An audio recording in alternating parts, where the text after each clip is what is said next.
ज़रार ने जब महक का हाथ मजबूती से थामा और इसे लेकर सीधा अपने घर के अंदर दाखिल हुआ तो लाउंज में बैठी सीरत बेगम के पैरों तले से ज़मीन निकल गई। सीरत बेगम ने जब अपने बेटे को इस लड़की के साथ देखा जिसे वो जलील करके निकाल चुकी थी और वो गुस्से में और हैरत के मारे अपनी जगह से उठकर खड़ी हो गई। सीरत बेगम चिल्लाने लगी, ज़रार ये क्या बदतमीजी है, तुम इस लड़की को दोबारा इस घर में किस हैसियत से लेकर आए हो। ज़रार ने अपनी माँ की आंखों में आंखें डालकर बड़े पुख्ता लहजे में कहा कि मामा ये बदतमीजी नहीं है बल्कि मेरा वो फैसला है जो मुझे बहुत पहले कर लेना चाहिए था। ज़रार ने महक का हाथ नहीं छोड़ा और कहा कि मैं जान चुका हूँ कि आपने महक और इसकी माँ के साथ जो कुछ किया है वो इनकी शराफत का नाजायज़ फ़ायदा आपने उठाया है। ज़रार ने बड़े दुख से कहा कि मामा आपसे मुझे ये उम्मीद नहीं थी, आपने अपनी अना की खातिर किसी की ज़िंदगी बर्बाद कर देंगी, आपको अभी और इसी वक्त महक से माफ़ी मांगनी होगी। सीरत बेगम तिलमिला उठी और बोली कि मैं इस मामूली लड़की से माफ़ी नहीं मांगूंगी, मैंने जो कुछ किया वो तुम्हारे भले के लिए किया, वो ये तुम्हारे लायक नहीं थी। सीरत बेगम ने जहर उगलते हुए कहा कि मैं नहीं चाहती थी कि मेरे बेटे की ज़िंदगी में कोई ऐसी लड़की आए जो इसके मयार पर पूरा ना उतर सकती हो। मैंने सिर्फ तुम्हारी ज़िंदगी बचाने के लिए कुछ भी किया। ज़रार मैं तुमसे बहुत मोहब्बत करती हूँ। ज़रार को अपनी माँ की ये बातें सुनकर और भी ज़्यादा गुस्सा आया और कहा कि मयार की बात तो आप ना ही करें तो बेहतर है मामा, क्योंकि आपने इनकी माँ को जलील करना, किसी की माँ को जलील करना उनके मयार पर नहीं आता। ज़रार ने साफ कह दिया कि अगर महक की माँ को जो कुछ दिया और जिस तरह उन्होंने इस घर में जाकर रुस्वा आपने किया, इसका अजाला तो आपको करना होगा। महक खामोशी से खड़ी आंसू बहा रही थी। इसे यकीन नहीं आ रहा था कि ज़रार इसके लिए अपनी माँ के सामने दीवार बनकर खड़ा हो जाएगा।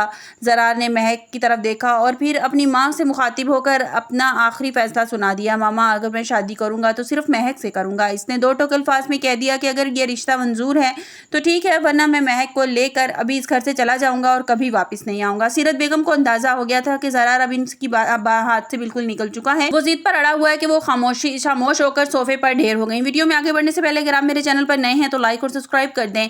ज़रार ने महक को तसल्ली दी और इसे अपने कमरे की तरफ ले गया, जबकि सोफे पर सीरत बेगम फरियाल के बारे में सोचकर परेशान हो रही थी। उन्होंने डर था कि अगर ज़रार ने महक से शादी कर ली तो फरियाल और इसके घर वालों को क्या जवाब देंगी जो उन्होंने उनसे वादे कर रखे थे। दूसरी तरफ महक के घर में भी हालात बहुत कशीदा थे। इनकी माँ अभी तक सदमे में थी। सीरत बेगम ने इनके साथ जो सलूक किया था, जब महक ने अपनी माँ को फ़ोन करके बताया कि ज़रार इसे अपने घर ले आया है और वो इसके सामने अपनी माँ के सामने स्टैंड लेने वाला है उसके लिए, तो इसकी माँ की आंखों में आंसू आ गए।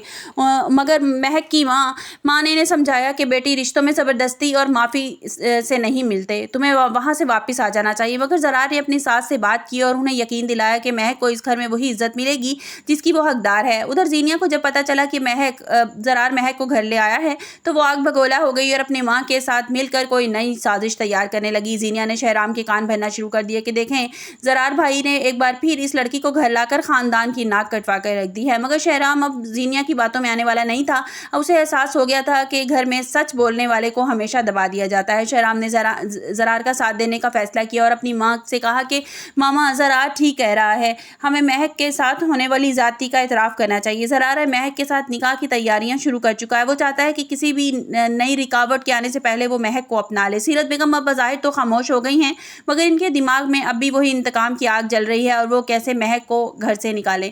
उन्होंने अब फरियाल की माँ से रब्ता किया और उन्हें उकसाया कि अगर आप अपना हक मांगे ताकि ज़रार महक से शादी में कोई खलल पड़ सके। फरियाल की माँ जब ज़रार के सामने पहुंची तो महक को देखा तो उन्होंने हंगामा खड़ा कर दिया। किसी की बात सुनने को तैयार नहीं था। इसने सबके सामने महक का हाथ थाम लिया और कहा कि मेरा निकाह सिर्फ और सिर्फ इसी से होगा।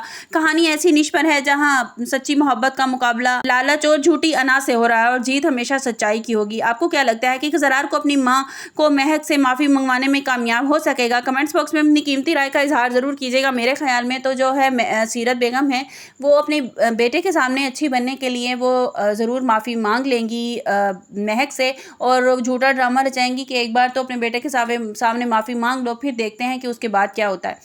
तो वो एक बार माफ़ी मांग लेंगी ज़रार के सामने और फिर माँ बेटियाँ जो है मिलकर वो शामत लेकर आएंगी ना महक की कि महक खुद ही ज़रार को छोड़कर भाग जाएगी। और दूसरी तरफ जो होगा, मेरे ख्याल में जो फरियाल है वो बहुत ज़्यादा परेशान हो जाएगी इस बात को लेकर और उसकी माँ उसको समझाएगी। महक बहुत ज़्यादा, फरियाल जो है बहुत रोएगी, परेशान होगी कि महक इसकी ज़िंदगी में दोबारा आ गई है तो मेरी तो कोई कदर कीमत नहीं थी इसकी ज़िंदगी में, ये तो सिर्फ मेरे पास इसीलिए आया था क्योंकि फरियाल महक जो है वो इसकी ज़िंदगी से चली गई थी। تو میرے خیال میں تو اس کی ماں جو ہے وہ فریال کی یہ صدمہ برداشت نہیں کر سکے گی، اور وہ شاید میں بھی کہ وہ اس دنیا سے بھی چلی جائے اور فریال بالکل اکیلی رہ جائے گی، اور ان دا اینڈ ہوگا ایسے کہ جو زینیا ہے اور شہرام ہے ان کے تعلقات کچھ اچھے نہیں رہیں گے. شہرام کی آنکھوں سے پردہ اٹھ جائے گا کہ زینیا کتنی جھوٹی اور مکار ہے، اور ان دا اینڈ جو ہے فریال وہ شہرام کی بیوی بن جائے گی. آپ لوگوں کو کیا لگتا ہے؟ اپنی قیمتی رائے کا اظہار کمنٹس باکس میں ضرور کیجیے گا. ملتے ہیں ایک نئی ویڈیو کے ساتھ. اپنا بہت سا خیال رکھیے گا. اللہ حافظ.